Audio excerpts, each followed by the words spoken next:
ভাই ব্রাদার, কি অবস্থা? It's me, welcome to another blog. এখন আজকের গন্তব্যস্থান হচ্ছে কিশোরগঞ্জ। ট্যুরে যাচ্ছি, একদিনের ডে ট্যুর বাই ট্রেন। এখন বাজে হচ্ছে সকাল 6টা 18। তো আমাদের ট্রেন হচ্ছে সকাল 7টায়। তো বাসা থেকে রওনা দিলাম। আমার সাথে হচ্ছে আমার আপনি হায়দাও। তো আমরা দুই মামু একটা মিলে হচ্ছে আজকে কিশোরগঞ্জের উদ্দেশ্যে রওনা দিচ্ছি।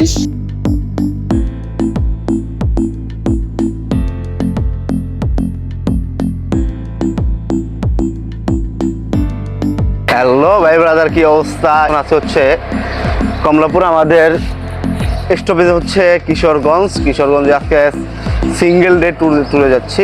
সিঙ্গেল ডে ট্যুরে আমরা কোথায় কোথায় ঘুরি, কি করি, সব কিছু আপনাদের সাথে শেয়ার করব। সাথে শেয়ার করব হচ্ছে আমাদের আজকে ট্যুরে টোটাল খরচ কত হয়, কিভাবে আমরা খরচ করতে পারি এবং যাতায়াতের ব্যবস্থা কি রাখতে পারি, এই বিষয়ে হচ্ছে আপনাদের সাথে শেয়ার করব। আপনারা সাথে থাকেন এবং পুরো বিষয়টা এনজয় করেন। ঘুরতে যেতে আর কি, তোমার ফিলিংসটা কেমন বলো তো? ফিলিংস হচ্ছে কঠিন। কিশোরগঞ্জে আছে পাগলা মসজিদ ঘুরতে, আরো অনেক জায়গায় ঘুরবো, ঐতিহ্যবাহী জায়গায়। আচ্ছা ঠিক আছে, আমরা দুইজনই আজকে আছি সাথে। যাচ্ছি হচ্ছে কিশোরগঞ্জে পাগলা মসজিদ ঘুরতে, প্লাস হচ্ছে আপনার আরেকটা পয়েন্ট থাকবে, সেটা হচ্ছে যে কোনো একটা জমিদার বাড়ি। আর যদি সময় থাকে তাহলে হয়তো বা আমরা এই ইসাকার বাসভবনটাও ভিজিট করে আসতে পারি। ইটস ডিপেন্ড অন টাইম, আর সময়ের উপরে ডিপেন্ড করবে, দেখা যাক কি হয়। আমাদের সাথে থাকুন। এই যে পিছনে ভাইটা কি কইতেছিলা তুমি? কি কইতেছিলা? আচ্ছা, কইতেছিল হচ্ছে ওই বিদেশি নাকি? আচ্ছা আপনি, তুমি কি ফরেন? নো, বাংলাদেশে। আচ্ছা ঠিক আছে।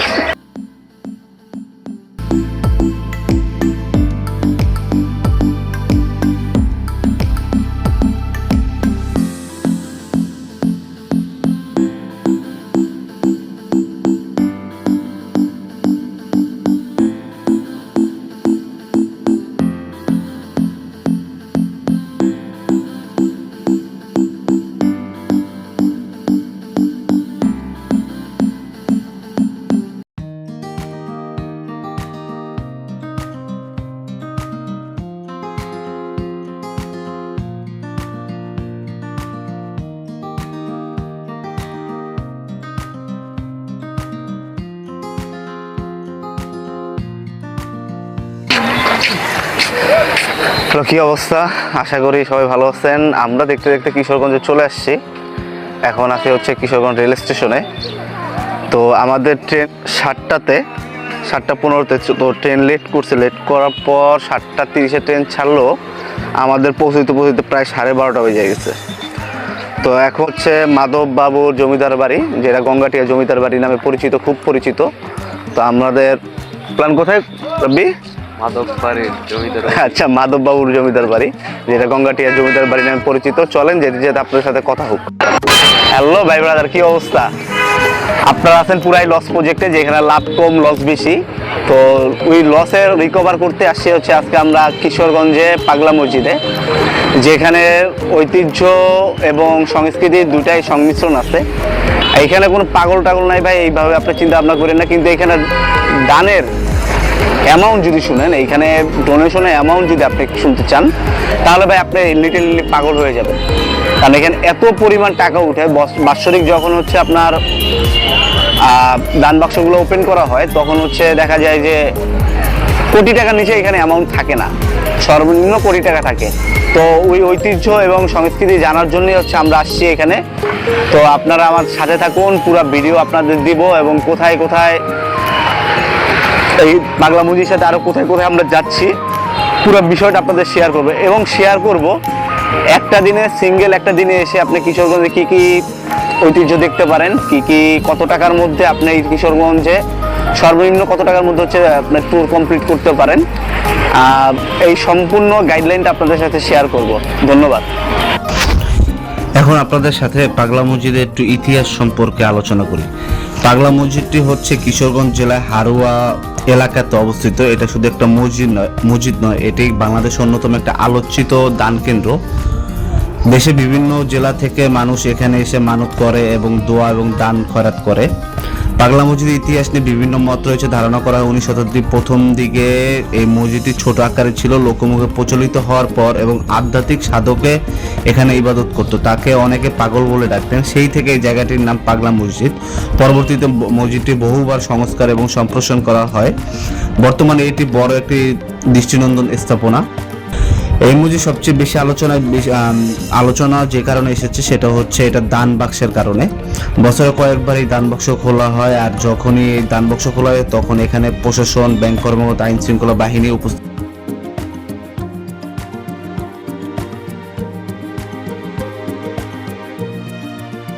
থাকে। অনেক সময় একবারে কোটি টাকা পর্যন্ত এখানে দান পাওয়া যায়। এখানে শুধু নগদ অর্থ নয়, স্বর্ণালঙ্কার, বৈদেশিক মুদ্রাও পাওয়া যায়। ভাবতে পারেন একটি মসজিদে দান বাক্সতে কোটি টাকা, চিন্তাও করা যায় না। তো মসজিদে সাদা গম্বুজ আর মিনার খুবই সুন্দর। ভিতরে নামাজের জন্য বিশাল জায়গা রয়েছে। জুম্মা এবং ঈদের সময় এখানে প্রচুর পরিমাণ মুসল্লির সমাগম হয়। চারপাশে পরিবেশ অনেক পরিষ্কার এবং পরিচ্ছন্ন। এই মসজিদটির কারণে আশেপাশে এলাকায় অর্থনৈতিক কার্যক্রম বেড়েছে, দোকানপাট, বিভিন্ন ব্যবসা প্রতিষ্ঠান বাড়ছে। সব মিলে এখানে একটা জমজমাট পরিবেশ।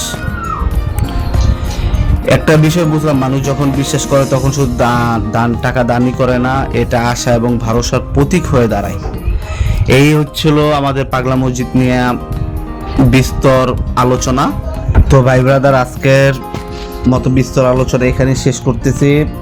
যদি ভিডিও ভালো লাগে লাইক, কমেন্ট, শেয়ার করে পাশে থাকবেন এবং পরবর্তী গন্তব্য কোথায় তা জানতে হলে ভিডিওটা সম্পূর্ণ দেখতে হবে। টাটা, বাই বাই, আল্লাহ হাফেজ।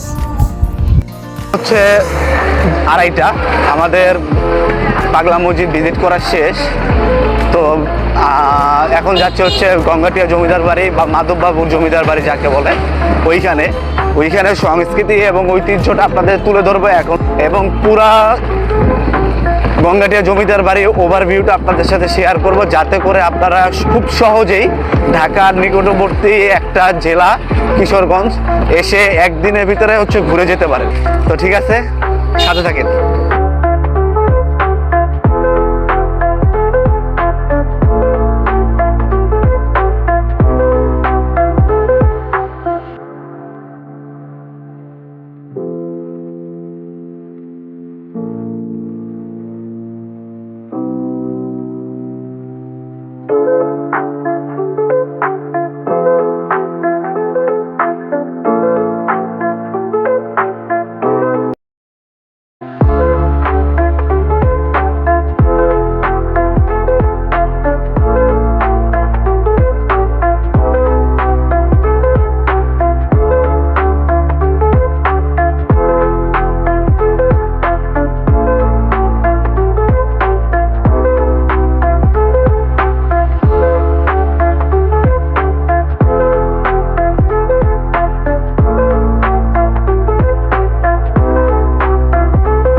আমরা এখন আছি হচ্ছে মানব বাবুর জমিদার বাড়িতে বা গঙ্গাটিয়া জমিদার বাড়ি। স্থানীয় ভাষা হচ্ছে এটা মানব বাবু জমিদার বাড়ি নামেই চিনে।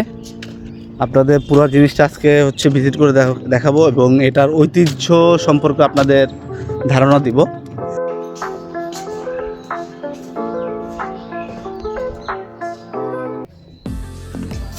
এটা না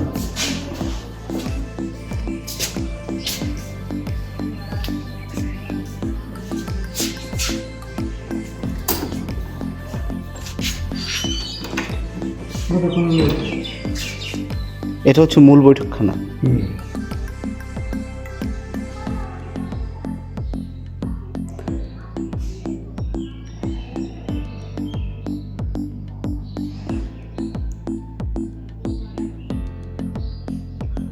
ধন্যবাদ।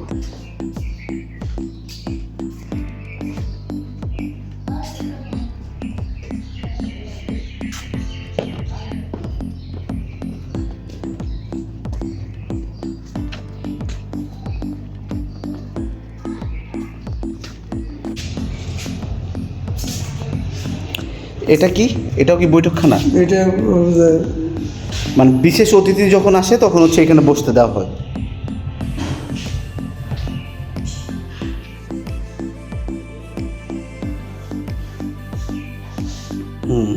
দেখো উপরগুলি দেখা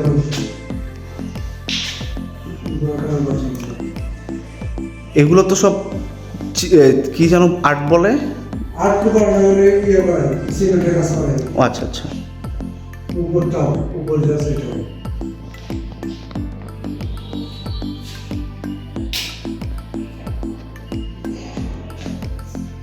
মাশা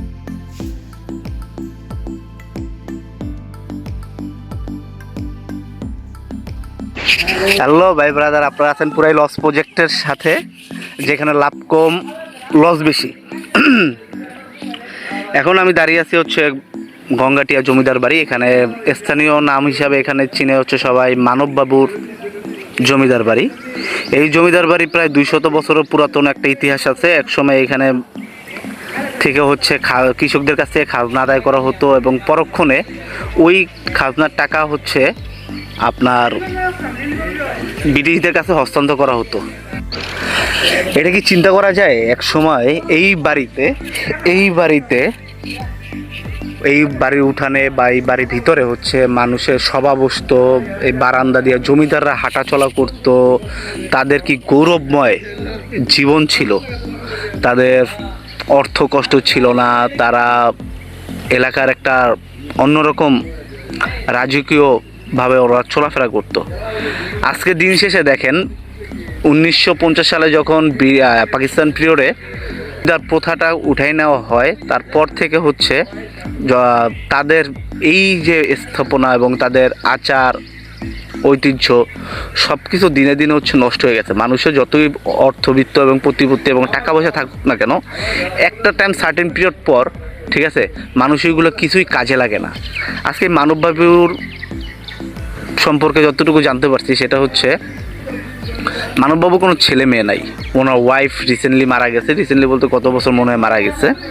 তো উনি একাই জীবিত আছে। তো এই জীবিত এই মানববাবু এখনও তো জীবিত আছে। তো দেখেন ওনার জমিদারি কিন্তু আছে, মানে ওনার এইখানে যতটুকু জমি দেখলাম এর আশেপাশে ওনার জমিদারি কিন্তু এখনও রয়ে গেছে। কিন্তু দিন শেষে উনি এখন খুবই একা। ওনার এই পুরাতন স্থাপনা দেখলে বোঝা যায় মানুষের সামাজিক প্রতিপত্তি বা অর্থবিত্ত সবসময় টিকে থাকে না। কিন্তু একটা জিনিস এই বাড়িতে একটা নজর কাড়ার বিষয় হচ্ছে, দেখেন এই বাড়িতে যখন আপনারা থাকবেন আসবেন দেখতে, তখন দেখবেন এই বাড়িটা হচ্ছে ইউরোপীয় ধাঁচে তৈরি করা, উঁচু উঁচু পিলার, মোটা দেয়াল এবং বিশেষ করে ওনাদের নিজস্ব অতিথিশালা সব কিছুই আছে। তো এর পরবর্তীতে যখন মানুষ এই সব ঐতিহ্যবাহী জায়গাগুলোতে আসবে, তখন মানুষের নিজের মধ্যে থেকেই যে অহংকার বা অর্থের প্রতি লোভ এটা কমে যাওয়া উচিত বলে আমি মনে করি। এরকম কিশোরগঞ্জের জেলার ভিতরে এরকম অনেক আরও ঐতিহ্যবাহী জায়গা আছে, যেমন তাজঙ্গা জমিদার বাড়ি, ইসাখার বাসভবন, পরে হচ্ছে আপনার পাগলা মসজিদ, এই মানববাবুর জমিদার বাড়ি, এরকম অনেক ঐতিহ্যবাহী জায়গা নিয়ে কিশোরগঞ্জ তৈরি হয়েছে। এছাড়াও মিঠামইন তো আছেই, হাওরের দেশ বলা যায়। তো আপনারা যখনই সময় পাবেন নিজেকে উপলব্ধ করতে হইলে আপনাদের এরকম জায়গা আসা উচিত এবং এইসব জায়গাগুলো ভিজিট করা উচিত, যাতে করে হচ্ছে আপনারা নিজেকে বুঝতে পারেন, সমাজকে বুঝতে পারেন, ইতিহাস এবং ঐতিহ্য সম্পর্কে আপনাদের ধারণা থাকে। আমি আশা করব আপনারা এই পুরো এপিসোডটা মনোযোগ সহকারে দেখবেন এবং আমার সাথে থাকবেন। আমার দীর্ঘ পথ চলা আমি শুরু করছি, যেহেতু আপনাদের সাথে আমি আরও দীর্ঘ পথ চলা চালিয়ে যেতে চাই। তো আমার পাশে থেকে হচ্ছে আপনারা সাপোর্ট দিবেন। আর অতঃপর গঙ্গাটিয়া জমিদার বাড়ি বা মাধববাবুর জমিদার বাড়ি ভিজিট করা শেষ আমাদের এখন গন্তব্য হচ্ছে ঢাকাতে। এখন হচ্ছে ঢাকাতে যাব আমরা। এইখান থেকে হচ্ছে কিশোরগঞ্জ বাস টার্মিনাল প্রথম গন্তব্য। ওইখান থেকে হচ্ছে অনন্যা ক্লাসিক বা অনন্যা স্পেশালে করে হচ্ছে ঢাকাতে যাব। এই জায়গায় এক ভাইজান বলল যে কিশোরগঞ্জ যাওয়ার দরকার নাই, এইখান থেকে গোবিন্দগঞ্জ চৌরাস্তা থেকে হচ্ছে সরাসরি হচ্ছে আপনার এই ঢাকাতে মুভ করা যায়। তো আমি একটু খরচের হিসাবটা বলি। যেহেতু রমজান মাস, রোজাদার ব্যক্তি কোনো খরচ নাই, খাবারে কোনো ফুড বিল নাই, শুধু আছে যাতায়াত ভাড়া। যাতায়াত ভাড়া কোথায় কোথায় গেল, ঢাকা থেকে মানে বাসা থেকে কমলাপুর পর্যন্ত আমাদের 200 টাকা 250 টাকার মতো খরচ গেছে। কমলাপুর থেকে কিশোরগঞ্জ পর্যন্ত 2জন মানুষ হয়, এটা কিন্তু 2জন মানুষের হিসাব। কমলাপুর থেকে কিশোরগঞ্জ পর্যন্ত আসছে হচ্ছে 550 টাকা। তো ওইখানে হচ্ছে 250 আর 550 আপনার 800 টাকা। পরে কিশোরগঞ্জ থেকে ওইখান থেকে হচ্ছে পাগলা মসজিদ 30 টাকা নিচ্ছে, হ্যাঁ 30 টাকা। 580 500 কত, সরি 830 টাকা। এরপরে ওইখান থেকে পাগলা মসজিদ ভিজিট করে ওইখান থেকে আসছে হচ্ছে এই গঙ্গাটিয়া বা মাধববাবু জমিদার বাড়ি, এইখানে ভাড়া নিচ্ছে হচ্ছে আমাদের 100 টাকা। তো টোটাল 930 টাকা খরচ গেছে। এরপরে এখন হচ্ছে যাতায়াতের পালা। যেহেতু এখান থেকে আমি প্রথম যেতে চেয়েছিলাম হচ্ছে কিশোরগঞ্জ, তো এখান থেকে ভাইজান বললো যে ভাই আপনি কিশোরগঞ্জ যাবেন কি করতে, এখান থেকে মাধবপুর চৌরাস্তা যেতে পারবেন হচ্ছে 20 টাকা খরচে। তো প্রিপারেশন ওইটা, এখান থেকে হচ্ছে মাধবপুর চৌরাস্তা যাব, হয়তো বা 20 থেকে 30 টাকা খরচ যাবে আমাদের। এরপর যাব হচ্ছে মাধবপুর চৌরাস্তা থেকে যাব হচ্ছে আমরা ঢাকাতে, হয়তো জলসিঁড়ি বাস ধরবো, আর নয়তো হয়তো বা আপনার যেই বাস পাই। অ্যাভারেজ ভাড়া হচ্ছে 350 টাকা, 2 জনে 700 টাকা। তো 800 আর 700 কত, 8 7 কত, 1530 আর টোটাল 1600 টাকার মতো। তো যদি এটারে 2 দিয়ে ডিভাইডেড করে ফেলি তাহলে হচ্ছে আপনার 800 টাকা। তো আপনি 800 টাকায় হচ্ছে একদিনে রমজান মাসের জন্য, আর আলাদা টাইমে কথা তো বলতে পারবো না, রমজান মাসের জন্য হচ্ছে 800 টাকায় আপনি পুরা কিশোরগঞ্জের 2টা দর্শনীয় স্থান, এক হচ্ছে পাগলা মসজিদ, 2 হচ্ছে গঙ্গাটিয়া জমিদার বাড়ি, এই 2টা দর্শনীয় স্থান হচ্ছে আপনি ভিজিট করতে পারবেন। তো এর সাথে আনুষঙ্গিক যদি আপনি চান, যদি আরও 200 টাকা আপনি এক্সপেন্স করেন, তাহলে ইসাখার বাসভবনটা আপনি ঘুরে আসতে পারবেন। তো ইসাখার বাসভবন পড়ছে করিমগঞ্জে। এখন যেহেতু আমাদের হাতে 4টা 4 বাজে, এখান থেকে করিমগঞ্জ গিয়ে আবার ব্যাক করতে আমাদের মাগরিব আজান দিয়ে দেবে, এবং ইভেন এমনও হইতে পারে যে করিমগঞ্জ যেহেতু মাগরিব আজান দিতে পারে, যেহেতু এখান থেকে অনেক দূর।